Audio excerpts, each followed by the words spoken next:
There's a deathly hush in the studio as Sonia Saul prepares to take the most important shot of the game. Hello and welcome to Bad Influence. On today's show, a load of balls. We'll be looking at attempts to make virtual reality versions of pool and snooker. And it took the crew 4 hours to set up those balls in exactly the right position. Later on, our special guest, Fiona Dolman from the new fighter pilot drama Strike Force, will try out the amazing flight sim EF2000. That's another 20 pence you owe me, Andy. All right. We've got a great competition prize today. The world's first super handheld virtual boy, complete with some games. And I'll be on the planet Solaris 7, taking part in a new team sport that's connecting up America.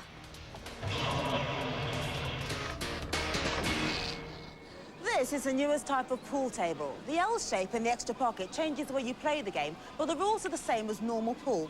Oh, shame. Pool started to become really popular in the 70s, mainly because it's easier to fit one of these tables into a bar or club than a gigantic snooker table. Oh.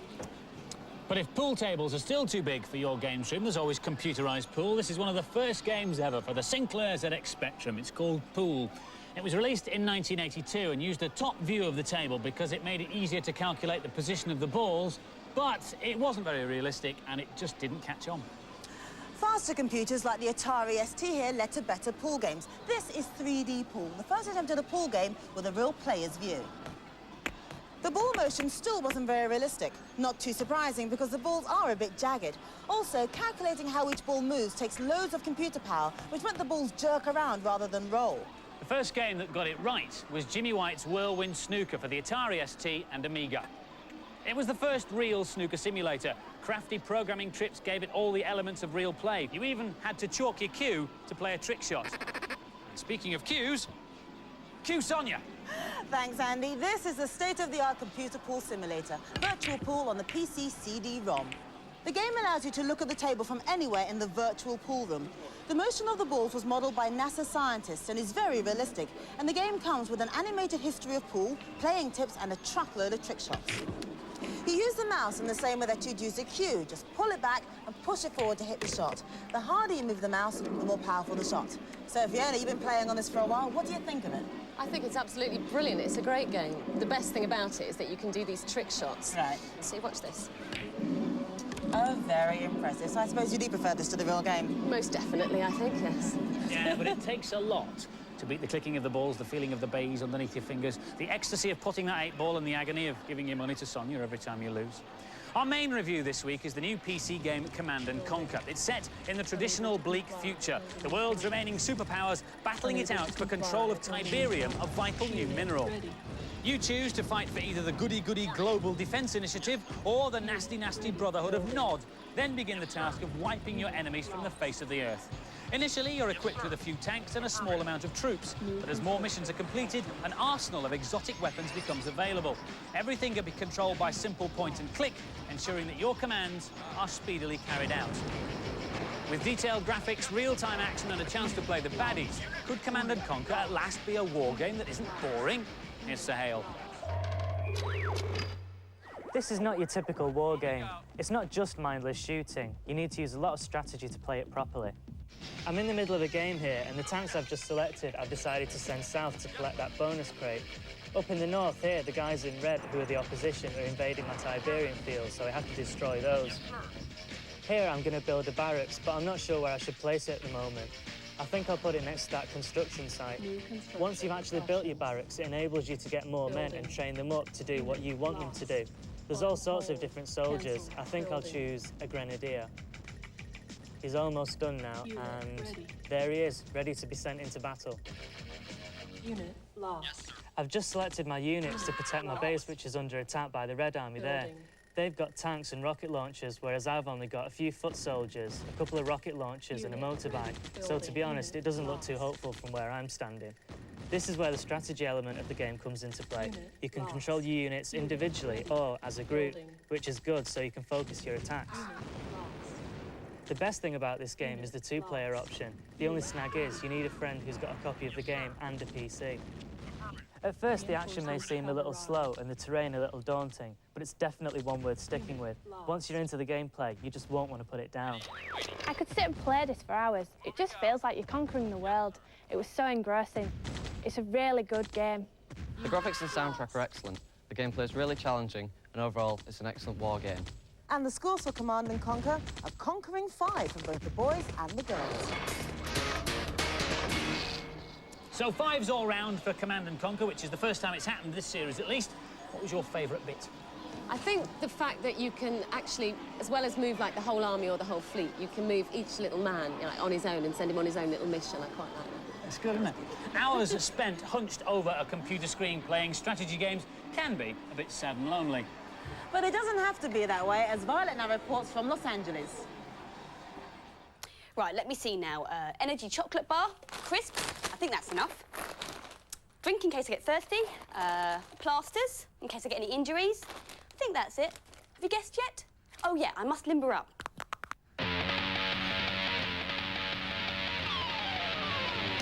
It's Sunday morning in LA. Some people are off playing football, others might be off playing baseball. But the game I'm about to take part in is a little unusual. For one thing, my team won't even get to meet the opposition. This is Virtual World, and we're here to play Battletech, a strategy shoot-'em-up which has teams of mech warriors from all over the universe, well, all over America, taking part in gladiatorial combat at the controls of 30-foot humanoid war machines called Battlemechs. This Virtual World Centre is in Pasadena, which is just outside Los Angeles, and the team we're up against are in Walnut Creek, which is about 400 miles that away. Now, you might think that if we want to play them, we've got to fly there first. But no, because from right here in Pasadena, we can play against any other team at any other Virtual World site in the US. And it's all done on the internet. The key to the whole system is this box in here. It's just a modem that links the computer in Pasadena up with the computer that runs the games in all the other sites. Now, the only difference between this modem and the ones that you and I can buy is that this one can send information about 10 times more quickly.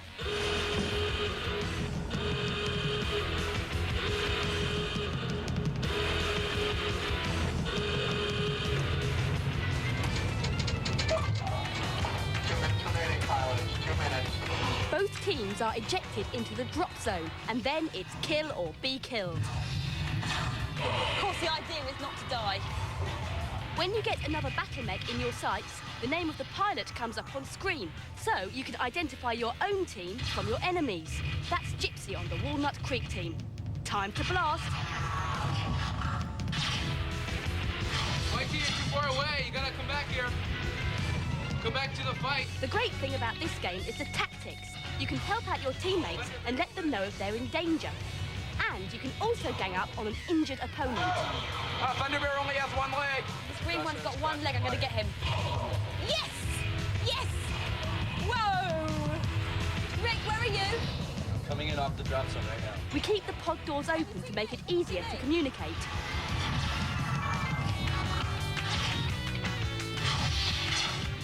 Now, the good news is I'm playing with 3 of the best players in the league. One shot and Deadeye will die. The downside is I can't keep up. One leg.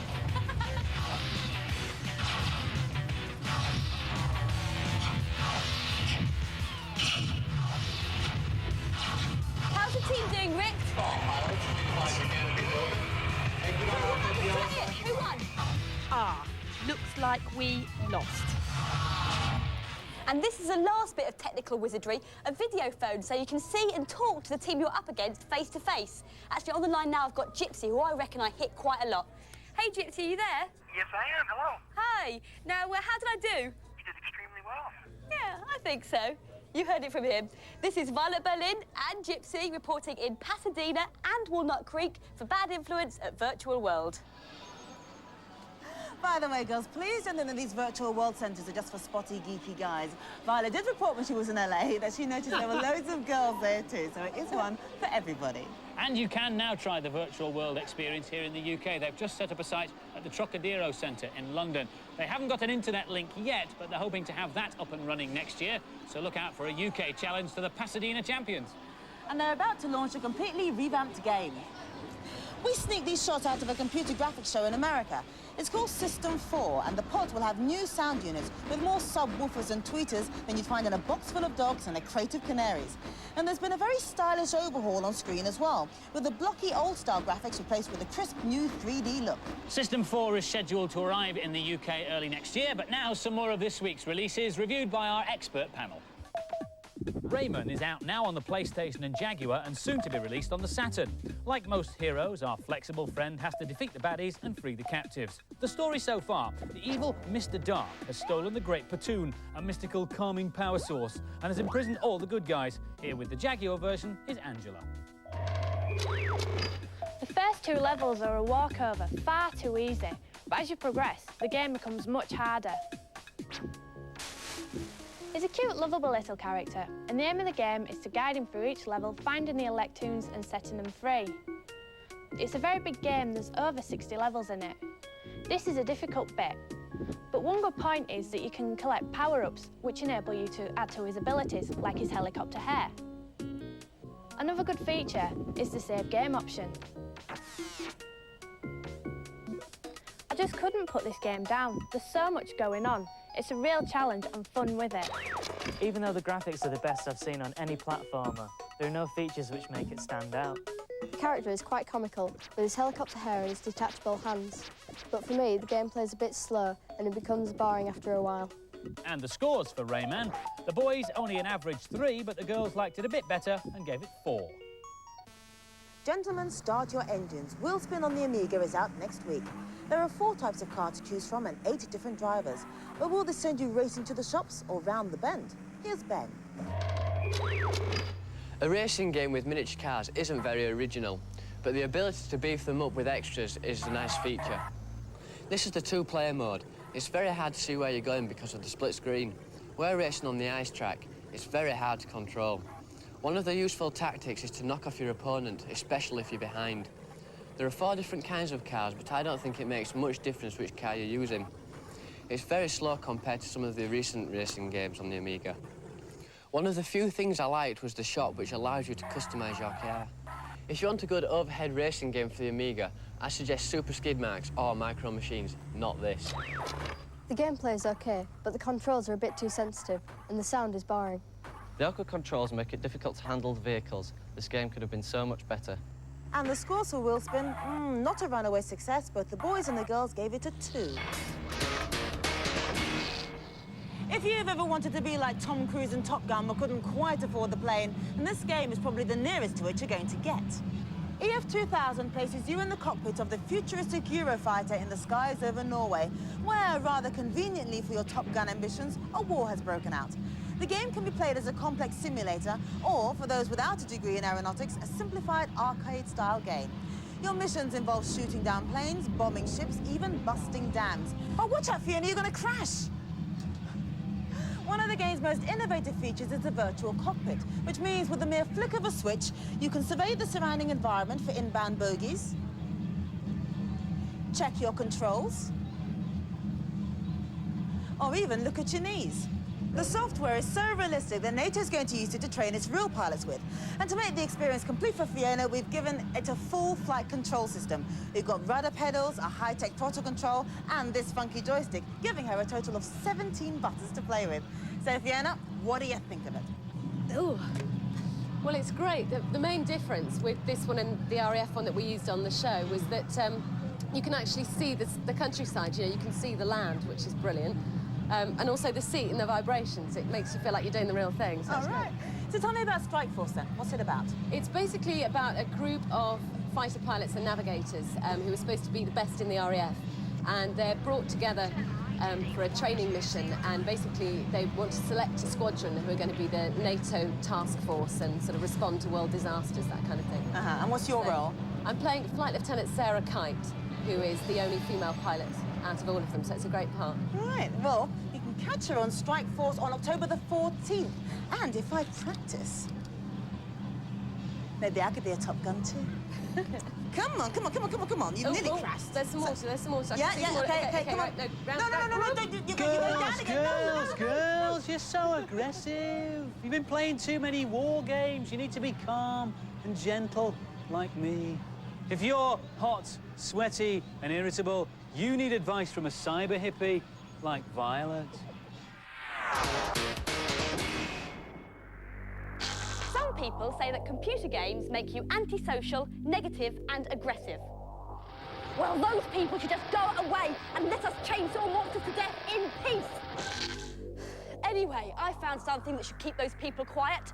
A puzzle game that's designed to make you think hard and feel positive. The game plays a strange cross between Breakout and a Rubik's Cube. But there's more to it than that. It's called Endorfun, and the designers claim that as you play it, the graphics stimulate your brain, causing it to release natural chemicals called endorphins, which make you feel good. And just in case that doesn't work, the soundtrack contains a selection of subliminal messages hidden in the music that tell you how great you are. Life force flows through me. I am now clearing my mind of negative beliefs. I can do anything. Other messages include, I love myself, and the rather sinister, we are glad you were born.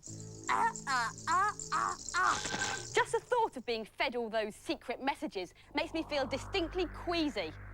And all that stuff about releasing chemicals in the brain is distinctly suspect. Anyway, is it really necessary? There are no hidden messages in Virtua Fighter, but pulling off a good move still makes you feel pretty positive. And other games like Command & Conquer bring a smile to your face simply by being so superb. What more do you want?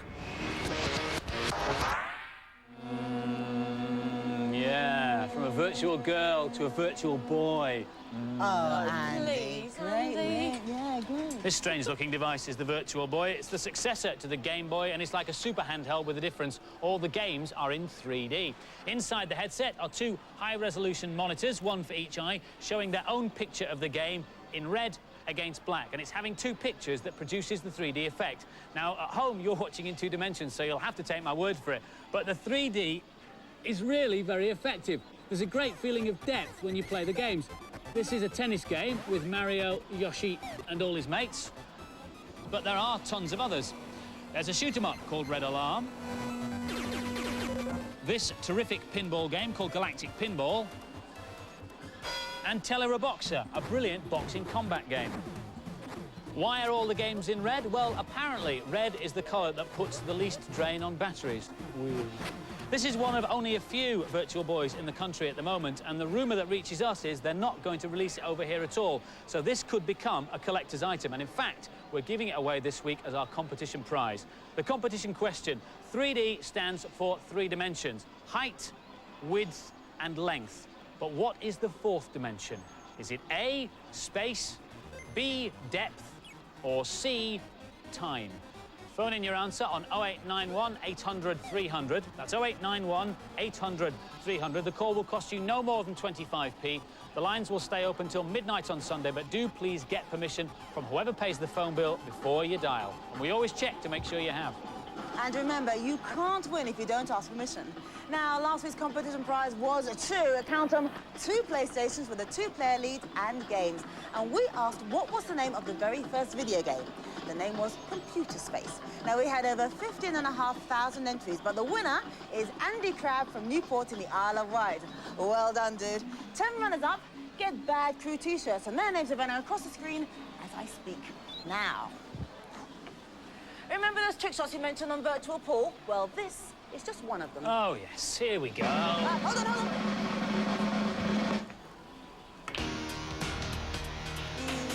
Well, quite out for it, bad, but we'll leave you with the expert version. Ta-ra. Bye-bye. I call this another part first.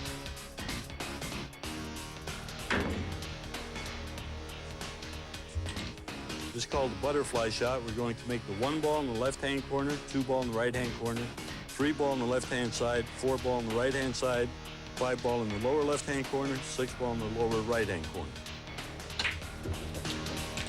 Yes.